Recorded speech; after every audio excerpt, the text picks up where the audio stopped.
people contrast this with Ron DeSantis' response, and there's this perception that Ron DeSantis was never pro-lockdown. He was always anti-lockdown. And that's just not true. Ron DeSantis and Trump essentially had the same response.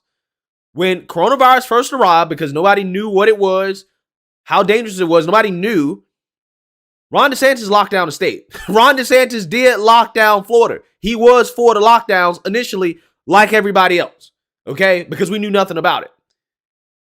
Trump and Ron DeSantis basically became against the lockdowns at the same time. It's just that Ron DeSantis was governor of Florida and he had sole authority to get rid of all the lockdown measures that was in place in the state, and he did that in September of 2020.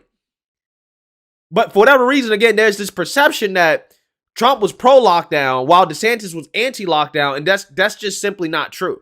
It's not true at all.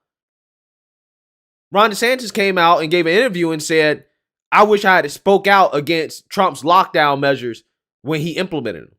And I'm just like, well, you did the exact same thing. That's why you didn't speak out, because at the time you thought it was right. Again, this is not a criticism of Ron DeSantis. All it is that I think that there's this unfair criticism of Trump in regards to his coronavirus response that Ron DeSantis is getting credit for when they essentially did the exact same thing.